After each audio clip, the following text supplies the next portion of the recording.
No matter what rank you are in Siege, you can always have something that you can improve on, which is why I'm giving you 7 tips for every rank in Rainbow Six Siege. Starting off with Copper, the worst of the worst players. Honestly, for Copper, my first tip that I can give you is just playing the game more. A lot of people are hard stuck Copper because they only play the game like once a week. If you up your playtime, you're just naturally going to get better at the game. Like everybody says, practice makes perfect. My second tip though was a bit more useful, which is watching people play that are on your team. Let's say that you died first. Well, you have 4 teammates that you can spectate if you're not on cams or you don't have cams available. Just by watching them, you will be able to see what they're doing, and if you question why they're doing the things that they're doing, you can learn a lot from what they're doing. And just learning from other players based off of spectating them can get you a lot of free information on how to get better and how to play the game at a much faster rate of your learning. My third tip is taking time doing the tutorials. There are 3 tutorials in the game, main tutorials, that teach you literally everything that you could possibly need to know on a very surface level about the game of Siege. It's very useful, and if you play all 3 of them, maybe even multiple times, you will learn a lot about the game, especially if you're starting out, and it can take away the huge learning curve that a lot of people have during Siege. Not only will this make it easier for you to learn Siege, but also playing easy operators, my 4th tip, will make it a lot easier to win in Siege. If you play operators like Sledge, who have a very simple ability, you just sledge open a wall, or Ace, or Smoke, or Mute, these are all operators that have very, very simple abilities that you can easily learn. Not only this, but if you go into the operator selection menu before you go into game, or even in-game for that matter, and you select an operator, go to operator guides, you can actually see little mini videos that show you how to use each operator. It's very, very useful. Now, how do you know which operators are easy? Well, if you look at the right here, next to the speed and health, there's a difficulty meter. If it's 1 dot, that's the easiest difficulty for any operator. You just want to be playing operators that are 1, maybe 2 dots in difficulty. Anything 3 dots, you might want to save for a higher rank. But in order to get to that higher rank, you need tip 5, which is learning from your mistakes. Now, this might seem really obvious, but it's something that even Diamond and Champ level players don't do effectively. Anytime you die, anytime you make a mistake and you get your teammate killed, just think, okay, what did I do to die? Okay, maybe I was positioned wrong. Oh, okay, maybe I peeked an angle I shouldn't have. Never doing that again. And if you not only see your mistakes, but you also learn from the mistakes and implement into your gameplay to not make that mistake ever again, you're gonna run out of mistakes that you make, which is going to make you a better player. It's something that's very simple, but a lot of players don't actually do effectively, which makes the tip honestly completely void. Now we have tip 7. If you've learned a lot of the easy operators in the game, like I told you to do earlier, you should by now know every single operator. You don't have to have them all unlocked quite yet or play all of them quite yet, but you should have at least gone to the operator menu and scrolled through all of the operators on attack, on defense, and you should have learned what each of them does. Not only this, but you just playing the game and going against and playing with certain operators on your team or on the enemy team should allow you to learn every operator effectively. Once you learn every operator, you learn how to counter every operator, which is very useful for you and very useful if you want to get to the next rank, which is Bronze. And my first tip for Bronze is learning operator counters. So like I said, you want to learn every operator, but once you learn every operator, you can learn how to counter each operator based off of their ability. So if you know, hey, Bandit electrifies a wall, well now, because you know Bandit electrifies a wall and you know that Thatcher disables electronic gadgets, you know now, oh wait, Thatcher probably disables Bandit's gadget. So now my Thermite can get the wall open, right? So just that common sense of learning every operator and playing the game, you will now be able to learn every operator's counter by playing all of the operators. Something that you should very much learn because it will elevate you in the strategy aspect of the game to be able to effectively play and win more games in Siege. Not only does learning operator counters matter, but learning common pushes with your operators is also very crucial to your game. Now, if you look at your teammates like I told you to do in the Copper rank, you can probably see that they end up pushing the same side of the map every single time that they play. And there's a reason for that, because people have been playing this game for at least 5 years. And that means that they've found every single optimal way to push a bomb site to get more wins based off of how dangerous or safe it is to push certain parts of the map. So if you see a lot of your teammates are pushing the west or maybe the east side of the building, then you probably know that it's a good place to push, even though you might not know why, which is something I'll go over in a later rank. Now, in order to go to the common pushes correctly, you need to have the correct operators unlocked to effectively push the place. What use is it pushing Master on Oregon if you don't have an ace to push and get the wall open there for you? That's why this third tip, unlocking the correct operators, is so important. You need to have a certain set of operators for every single bomb site, because there are some operators that you're able to apply to every bomb site that can be good for every bomb site, right? Whereas there are some operators like Castle that you can only play on certain bomb sites and you want to prioritize maybe a little bit later in your operator selection. These operators include, but are not limited to, again, Sledge, Thatcher, your common wall denial operators, soft breachers, things of that nature. You don't necessarily need people like Yana, like Ash, like Glaz, like Fuse, all of these fragging operators. You focused utility first, and then you can go into operators that you might find fun. But as long as you have the base utility down, if your team really needs utility because you have a bunch of fraggers on your team, then you're able to play it and fill that void, because you're able to frag even with utility heavy operators, right? So you might as well just unlock those utility heavy operators now before anything else, and then we can go into fragging in much later ranks. Not only is unlocking the basic operators very crucial, but also learning when to use drones is very crucial as well. Like primary abilities, drones are another piece of utility that every operator has that you need to be using at any chance that you should use. Now, when do you use drones? You use drones whenever you're trying to get information before you walk into a building. So let's say, hey, I'm walking into a building, but I don't know if anybody's here. Well, then you get on a drone, throw your drone in there, drone on every single corner, room, and doorway, and now you know, okay, no one's here, and you can walk in. Or you know, hey, someone's here. You then yellow ping them or red ping them by scanning them, and then you can just walk in and kill them, right? So using drones to clear out an area for you and your team to walk in is very important, especially as a support player who maybe isn't running in behind a drone and is doing the one who is droning. Now, drones are super important, but just as drones are important on attack, cameras, default cameras specifically, are just as important on defense. You need to learn when to get on them. Now, as a roamer, as somebody who's trying to get frags, they're not as important. You really just want to get on them within the first 15 seconds of the round to see which default camera outside is destroyed so you know where they're pushing from.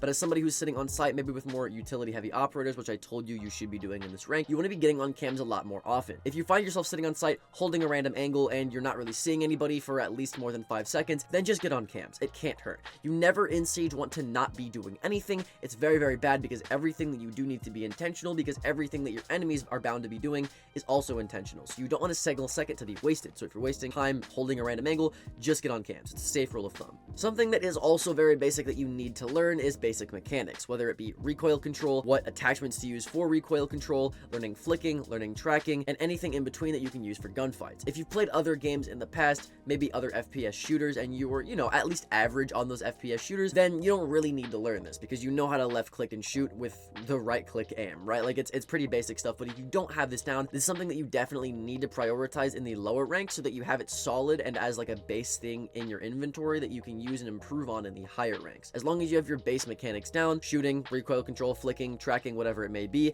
it will get a lot easier for you to build off of those concrete basic mechanics when you get into higher ranks. Something that's also easy to learn that you can build off in higher ranks is learning common holds. So like I said, you need to be able to learn where every attacker pushes based off of spectating your teammates. But not only this, you should learn where to hold as a defender based off of where your teammates are holding. So if you die early in the round, you can look at your teammates and being like, oh wow, this is the third time I've seen somebody hold this exact position. I wonder why they're holding this position. Oh, they're doing this to hold this angle to prevent the attackers from pushing here, or whatever it may be, right? Just learn common holds on defense like you would learn common attacking attacks on offense, and you should be completely fine. Once you've done this though, and you've been playing by yourself for a long time, you should be silver, which is the next rank. And my first tip being in silver, get used to solo queue. Having teammates might be great, but you never know if you're getting carried by just having teammates that you have callouts with. So you're never going to get your true rank, and you might end up actually plateauing at a rank like silver if you don't get used to solo queuing. So what I would do when you're at silver is just get used to solo queuing, because 9 times out of 10 you're not going to have a 5-stack anyways, so you might as well get used to the environment, the harsh environment at that of solo queuing. And if you are solo queuing, chances are your teammates aren't going to help you set up site, which brings me into my second silver tip. You need to learn how to set up most sites. By now, you should learn most of the common holds and attacker entry points, and based off of that, and based off of your game experience, you should know where to reinforce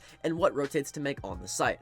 Because of this, you want to make sure that every single map and every single site you have down packed, other than sites that really nobody goes to. Something that you should also have down packed by the time you're in this rank is a warm-up routine. Now, this is a pretty underrated tip. A lot of people don't have a warm-up routine, even people in higher ranks. But having a warm-up routine at a low rank like silver and getting it down packed to where you do it every single time is going to immensely help you get over that initial learning curve when you get into the higher ranks like Plat, Emerald, Diamond, and Champ. If you get a warm-up routine now, you get the basics down now, you can easily climb the ranks with just mechanics alone, no game sense even needed, to be able to get the high rank that you desire. But utility, don't get me wrong, is still very, very important, which brings me into my fourth tip. Learn where to place every single piece of secondary utility. So we talked about primary abilities before with every single operator, but now we have to learn about secondary utility, which on defense looks like things like deployable shields, nitro cells, barbed wire, proximity alarms, you name it. On attack, we're talking about grenades, flash grenades, smoke grenades, breaching charges, things of that nature. But just learning how to use each piece of secondary utility, where to put deployable shields for every single site, how to play off of deployable shields, how to use pre-placed nitros, how to use nitros for people that are planting, stuff like that,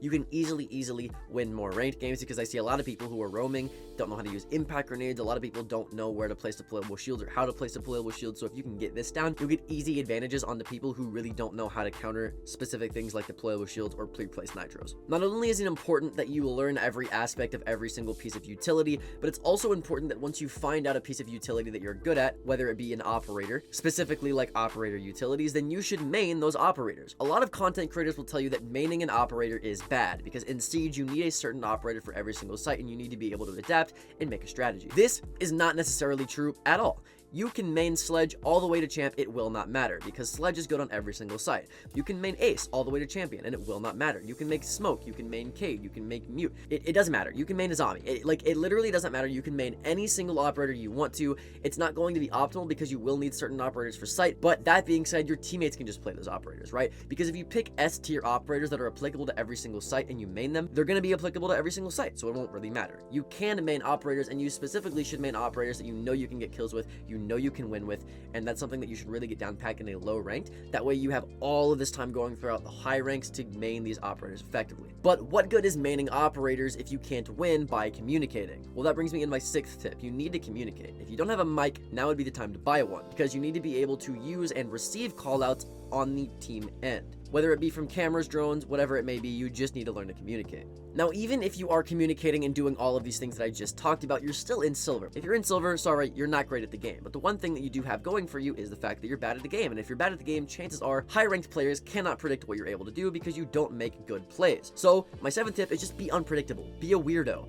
If you do this and you make unpredictable plays, high-level players, people that are better than you specifically, will not be able to counter you because you're doing stuff that nobody would expect you to do. But once you get into the medium to high ranks, this no longer is a viable strategy, which brings me into gold and my first tip, which is learning to quick peek.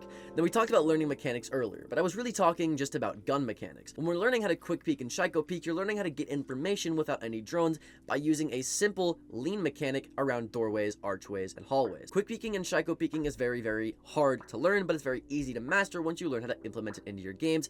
And gold is around where people are actually starting to get some game sense, maybe some aim, so you want to learn it around here. Not only do you want to learn how to quick peek effectively, but you also want to learn how to flank effectively. Now, flanking ineffectively and flanking effectively are two very vastly different things. Flanking effectively can easily win you rounds by getting a lot of kills, or it can just apply ghost pressure so that the attackers are forced to roam clear you and waste a lot of time. But you don't want to be aggressively flanking all of the time, which brings me into my 3rd tip. You need to learn when to be aggressive and when to be passive. Now, this is a very complicated subject that I'll talk a little bit more in depth about in my high ranks, but a good golden rule of thumb is if you are up in man count, play passive. If you are down in man count, be aggressive to even out the man count so that you don't get swarmed on site, or the defenders don't just waste time and you lose the round. If you're even in man count, get on your information utility and play a little bit more passively as well. Now, even with everything that I've told you to implement into your games, there are still going to be people that are better than you, which is why you should start watching them. You should really start watching streamers and YouTubers like me who are better than you at the game. I'm not saying I'm better than you, I'm just saying there are people that stream that are better than you, so you should watch them, because watching your teammates is only going to do so much if you have the same skill as them. So watching people with better aim, better game sense, and a higher rank than you will get you to a higher rank if you actually break down their gameplay instead of just mindlessly watching them and going, wow, he just hit a cool shot. You know what I mean? Like, just actually analyze the gameplay. Once you've analyzed high-level gameplay, though, you can go into my 5th tip, which is improving your movement. Now, this goes hand in hand with quick peeking. If you quick peek, but you're moving incorrectly after the quick peek, or you're peeking incorrectly after the Psycho peek, you're just not going to do well. So you need to learn how to move with your peeks, you need to learn how to peek into people's swing or swing into people's peek, and you need to learn generally how to move and where to sit so that you don't get shot from multiple angles. Speaking of not dying to multiple angles, you also need to learn how to hold proper angles, which is my 6th tip. Learning how to hold proper angles is a pretty complicated subject, contrary to what you might think. Not only do you need to learn which side of the doorway to hold an angle on, but you also need to learn how far away you need to hold an angle, which is my 7th tip. If you're trying to hold an angle, you need to back up. Whenever you're close on the doorway, they can see parts of your shoulder when you can't see them, but if you back up off of the doorway, you become a smaller and therefore faster target that is much harder to shoot and much harder to react to. But now that we've gone over all of the movement tips for gold, now that you're in gold, you need to have good movement, let's go into the next rank, which is plat. By plat, you've probably been playing the game for a few hundred hours, or maybe you're just really good. But by now, either way, you should have every single operator unlocked. This allows you to have any single operator for any situation based off of what your teammate's playing or what site you're going to on defense. Very, very important and imperative that you have every operator unlocked because there are some sites that you can play a very weird pocket pick on to win easy rounds. Not only this, but by plat, people tend to pick up an ego around this rank because they're not in the low ranks of gold and below. So my second tip is drop the ego. You're nowhere near a high rank. A high rank I would only consider to be diamond or champ. You're still very new to the game if you're unironically stuck in plat, and you're not Shaiko. The reason you're in plat is because you're not better than people in emerald, which means you still have room to grow. So drop the ego. You're not the best player in the game. You don't deserve a higher rank unless you actually earn it. Another aspect of having an ego though is blaming your teammates, which brings me into my third tip. You need to stop blaming your teammates. Yes, your teammates do make mistakes. I will give you that, but so do you. And if you were a perfect player, you could easily climb to champ every single season like most of the content creators do that you watch. If you blame your teammates, all you're doing is making it to where in your head you can't improve and therefore you won't improve, which is not something that you want for yourself. Another thing that you don't want for yourself is that one moment whenever you're trying to call out to somebody where an enemy is sitting, but you just don't know the call out because it's some weird rat corner, which brings me into my fourth tip. You need to learn every single call out. There are some call outs named after pro players that are random corners throughout the map that you should know. Anytime that you're sitting under a staircase or beside the underside of a staircase, you should know that that's called Harry Potter. I'm going to give you a quick quiz really quickly. On Clubhouse, do you know Swamp? Do you know Lobby? Do you know Pool Table? On Oregon, do you know Harry Potter? Do you know T3? Do you know Bolo? On Cafe, do you know Shaiko? Do you know Coat Check? Do you know Christmas? If any of those callouts were unfamiliar to you, then you still have callouts to learn. Not only do you still need to learn that, but something that a lot of people, even in high ranks, don't do is consistently aiming head level, which is my fifth tip. Now, I'm a champ level player, and I still am guilty of not consistently aiming head level, and it's something that easily is able to be implemented into your warm-up routine. If you just do the map training, which used to be called T-Hunt, and you focus on just having headshots on only and aiming head level, you can easily practice aiming head level in most of your games. Not only should you learn to aim head level consistently, but you should also consistently learn when to pre-fire in correct scenarios. Now, pre-firing is something that a lot of plats overdo because they just learned how to do it in this rank. There's a time to pre-fire and there's a time to not. You don't want to be pre-firing all the time because it gives away your location and they can pre-fire you through a wall whenever you pre-fire and you can get yourself killed. The only time you want to pre-fire is when you have actual information on where the enemy is so that you can pre-fire them before they're able to see you because you have the information on them. That's the only time. But if you're playing with your team and they give you information, there's no need to pre-fire, which is my seventh tip. You want to be playing with your team. A lot of the times people will try to do solo rushes or they'll just be on the opposite end of the team because they think that their rush is better than the rush of their teammate. Now imagine this. You have 4 teammates that you know are probably going to die. They're playing Blitz, Finka, whatever it may be. They're just rushing the site. It would actually be more useful for you to play with them and just refrag off of them and help their stupid strat than it would be for you to solo a wall with Ace and get a wall open because you think you're a useful teammate. Contrary to what you might think, helping your dumb teammates out is better than being a smart solo player. But having dumb teammates isn't something that you really have to worry about once you reach Emerald, which is our next rank. Now by Emerald, you should know the basics and so should your teammates, and this is the time where you reliably can have good teammates that you can rely on. So there's only really so many tips I can give you, but one of the best tips that I can give you, even for any rank, is just having the best settings. This includes having all of your graphics on low, or just tailor-made graphics in general, having minimal HUD, knowing which aspect ratio and FOV to use, which I've made countless videos on that you should go check out, knowing which crosshair color to have, knowing how to tailor make your PC for the game. Things like this, just getting the best settings will enable you to win a lot more gunfights than you would normally be able to win before you had the best settings. Not only is having good settings good, but because you're in Emerald, people know default pushes, and because of that, they will start to do different strategies that defer to the norm. And because of this, you need to learn how to adapt, which is my second tip. Adapting is a very, very good thing to learn because the game of Siege changes not only round to round, but even in the middle of the round, people will change their strategy. So you need to be able to adapt to a set strategy. Your goal is to get a wall open, but you can't get the wall open. Instead of trying to stick and get the wall open and begging your team to help you, just go around and do a different strategy. I see a lot of people who have a strategy in their head and they try to hard stick that strategy even though there's 3 people where they're trying to push, and they end up losing the round because they're too stubborn and they don't know how to adapt to the actual round at hand. Not only this, but if you are trying to adapt your strat, maybe instead of trying to adapt with your own strat, you can play off of your teammate strats. This is my third tip. Now, you as a solo queue player might have a strat in mind. Maybe you're trying to play off of your alibi clones with observation blockers to get free kills on the other side of the map. Well, let's say that your team already has an observation blocker strat. Well, instead, use your alibi clones there to play off of that strat.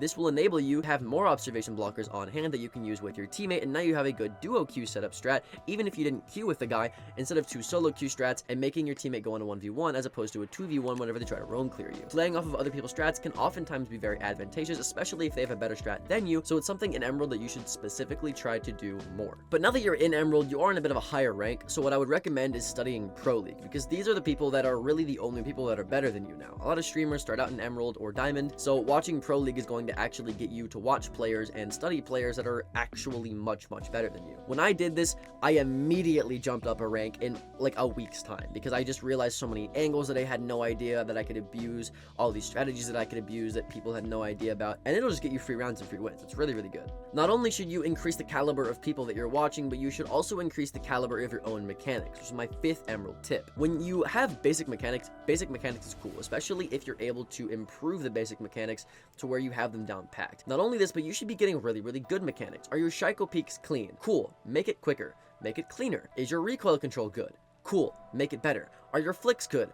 Cool. Well, they're not good enough because there's people that have better flicks than you, so get better flicks. Just get your mechanics to a very good level to where it separates you from the average person in Emerald. One thing that I do notice with Emerald players though is a lack of confidence, which is my 6th tip. You need to have more confidence, and sometimes you just gotta let your nuts hang and swing shit, man. Because the people that get into Emerald are people who were in Plat that eventually dropped their ego, and without an ego you do lose some confidence that your ego did get you. So if you just kind of have confidence and realize, hey, I'm in a higher rank, man, these kids aren't shit to me, I can swing them all I want, that'll actually win you some gunfights. And your hesitation due to a lack of confidence can actually lose you gunfights too, so having more confidence is not necessarily a terrible thing. You just don't want to overdo it. Not only should you have more confidence when you're in Emerald, but you should also master your positioning. Positioning is one of the hardest things to get down in Siege, purely because of how many things you have to think about and how many variables there are to positioning itself. You have to master the fact of positioning to where you're only exposed to one angle at a time. You have to master zoning so that there's only one angle that can expose you. You have to know how to peek into people's swing instead of swinging into people's peek.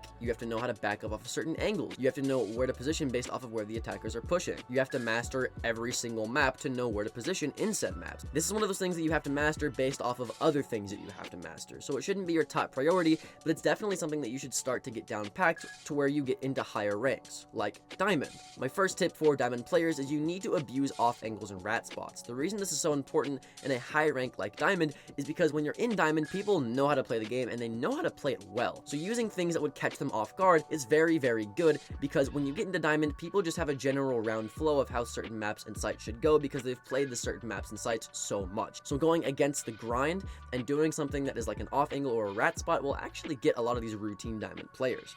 Not only this, but because people are so routine in Diamond, finding openings and weaknesses in the chinks of an armor of a defense or an attack can actually be the one thing, adaptive wise, that can get you a win on attack or defense. If you notice as a team, let's say that like you and 3 other teammates are pushing one site, and you notice, hey, this room is actually free, no one's in this room because you droned it. Well, instead of gonna help my teammates, I'm gonna push this room and hold this off angle instead and maybe get a free kill, right? Noticing, hey, no one's holding here, or hey, no one's attacking here, so I'm gonna go for a flank. It's a very good adaptive strategy, and finding openings in general is a skill you have to curate in order to beat people who are so routine like Diamond players. One thing about Diamond players though is you can only get so good in higher ranks, so it's going to come down to people who have better hardware than you, whether it be a better monitor, a better keyboard, a better PC, better graphics. So one thing that I would honestly recommend that kind of sucks is just getting better hardware. Get a better PC, get a faster Hertz monitor, get a faster mouse, maybe get a second monitor if you're trying to multitask, whatever it may be. Getting better hardware can put you at an advantage, and at a very high advantage, as opposed to other players that maybe don't have better hardware than you.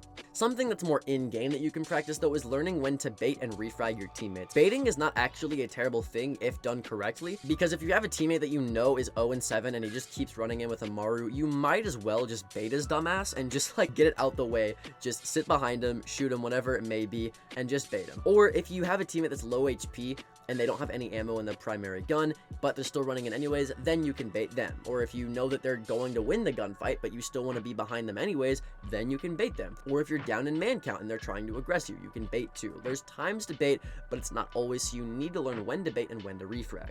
Not only this, but you really need to start learning where people push based off of where other people are pushing. I'll give you a common example. Let's talk about top floor Oregon. If people are pushing the main wall, chances are they're probably also going to push attic. But if they're pushing the main window, chances are they're also going to push white stairs. If that confused you, then you don't have enough game sense, map knowledge, or playtime in order to know where people push based off of where other people are, which is my 5th tip. You gotta learn where people push based off of where other people are. But if you want to know where they are without having to have game sense, then my 6th tip, using cutoff cameras, is very, very helpful. This is an attacking tip. As a droner in the prep phase of attack, instead of just running your drone into sight or putting it in a random corner so that you can use it later, you should make a cutoff camera. Cutoff cameras essentially are cameras that you can use as flank drones if anyone is trying to flank you. Not only this, but cutoff cameras specifically for fast-paced teams are cameras that you get on and stay on even after the prep phase to make sure no defenders have come into where you're trying to rush. They're very useful and very good for players who are more advanced and are 5-stacking with comms, so you can get an advantage on people who are maybe solo queue players instead. Another advantage that you can get on solo queue players is my 7th tip for Diamond, which is playing different maps.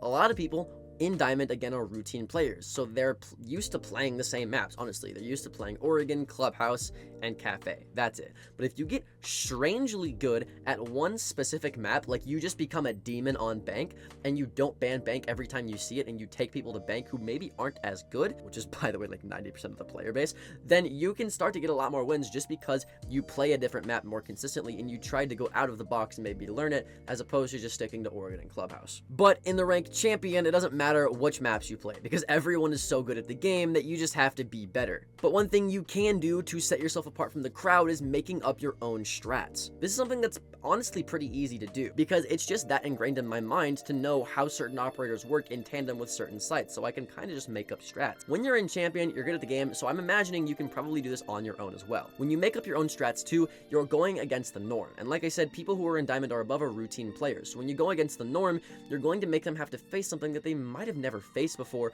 which gives you a huge advantage, especially if you know what you're doing. But like I said, champ is the best of the best players, so lobbies can get sweaty, and one of my tips that you really need to have if you're a champ player is just have fun. Sometimes you get tilted, and when you get tilted, you get heated, and when you're emotional, you make different decisions. But if you're having fun, you're not letting them get to you, you're not getting tilted, you're going to make a lot more logical decisions, which is going to save you a lot more rounds and even game wins. Having fun is actually crucial in order to be a top of the top champion player. Now, like I said, champion players are the best of the best, which is why I recommend you actually start playing competitive, and this is my 3rd tip. Playing competitive is something that a lot of champion players do, because once you get into ranked and you're the top dog of ranked, there's nothing to do anymore. There's no ladder to climb, but once you get into comp, there is a ladder to climb, and it gives you a challenge that you can overcome, which will overall make you a better player, even in something like ranked. Playing comp is definitely something that I recommend you do if you're a consistent champion player. But once you hit champ and you start playing comp, you start to realize that even when you're in champ, there are still players that are better than you, and this can scare you. But in order to counter this, you just have to stop looking at enemy stats, which is my 4th tip. If you have Overwolf, if you have R6 Tracker, don't look at it. Don't even have it installed in your PC, because all it's going to make you do is be underconfident if you're going against the 5 stack of random Mexican Pro League team champs, or you're going to be overconfident if you see that they have a copper on their team whose hidden MMR is like actually top 4 champion. So looking at enemy stats only makes you make irrational decisions that you normally wouldn't make if you didn't know how good or bad the enemy team was. Like I said earlier, comp can get really sweaty, and so can ranked when you're a champ. So my 5th tip is go outside and touch grass. No, like actually do this, I swear. If you go to the gym and you go outside, there's a lot of benefits to doing this that you can go research on your own that actually improve your mental clarity and can help you improve your decision making in game, which, like we talked about in the have fun tip, which is my 2nd tip, is actually crucial. You want to have your mind right if you want to actually have your game right, which is something that's pretty important. So being physically active, going outside, getting those endorphins in your blood flowing will help you so much. Something that will help you even more, though, is getting a consistent stack. There's nothing more scary than somebody who is in champion with a champion stack. Me, all the time, I'm a solo queue player. I don't really stack with people. I don't really have people that I can stack with because I don't play the game as often enough to have a consistent stack. So when I am a champion and I have teammates who are silver and emerald and I'm going against the top 5 champions in the world, I get very scared and I probably never win the game. So getting a stack can be be something that not only gives you the mental advantage, but also gives you the comms and the strategy to get a physical round advantage in the game. But none of these tips that we've talked about at all compared to the final and most important tip, which is subscribing to the channel down below. My name's Alka, and if you subbed below, check out this next video. Later.